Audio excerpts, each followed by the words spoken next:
আমরা বলি বিউটিফুল, ওরা বলে বিউটিফুল। আমরা বলি ইউনিভার্সিটি, ওরা বলে ইউনিভার্সিটি। আসসালামু আলাইকুম এভরিওয়ান, আশা করছি সবাই অনেক বেশি ভালো আছেন। This me Rafiqul Islam from solve English. Today we are going to learn about ফ্ল্যাপটি।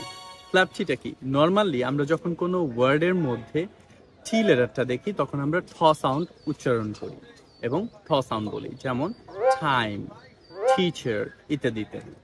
So যখন এই ঠ সাউন্ডটা ঠয়ের মতো উচ্চারিত না হয়ে ডয়ের মতো উচ্চারিত হয়, ড লাইক, তখন এটাকে ফ্ল্যাপটি বলা হয়।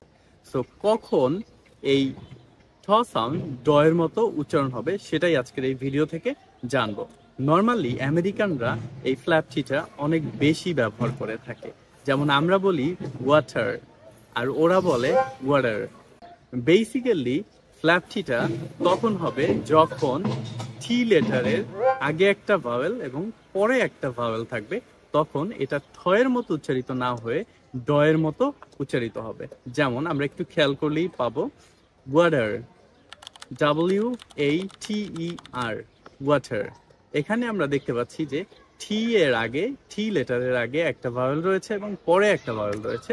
সো যখন টি লেটারের আগে একটা ভাওয়েল থাকবে এবং পরে একটা ভাওয়েল থাকবে তখন হচ্ছে ফ্ল্যাপটিটা হবে, লাইক ড সাউন্ডটা হবে।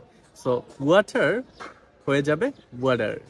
বিউটিফুল, বিউটিফুল নর্মালি আমরা বলি, but it will be beautiful.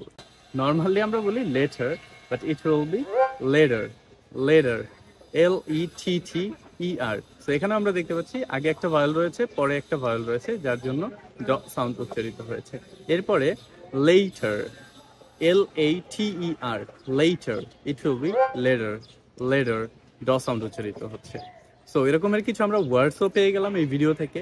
Water, beautiful, letter, এরকমের আরো অনেক ওয়ার্ডস রয়েছে যেগুলোতে আমরা দেখতে পাই যে ঠ সাউন্ডের আগে একটা ভাওয়েল এবং পরে একটা ভাওয়েল রয়েছে। সো এরকমের আরো কিছু ওয়ার্ডস আপনারা কমেন্ট সেকশনে আমাদেরকে জানিয়ে দিতে পারেন। এখন থেকে যদি আমেরিকান প্রোনাউন্সিয়েশন আপনি ফলো করতে চান, আমেরিকান অ্যাকসেন্ট ফলো করতে চান, তাহলে অবশ্যই ফ্ল্যাপটির ব্যবহার শুরু করে দিন এবং যেই ওয়ার্ডসগুলোতে ফ্ল্যাপটি রয়েছে এরকমের কিছু ওয়ার্ডস আমাদেরকে কমেন্ট সেকশনে লিখে আপনারা জানাতে পারেন। সো দেখতে থাকুন, শিখতে থাকুন, সলভ ইংলিশের সাথে থাকুন। আসসালামু আলাইকুম।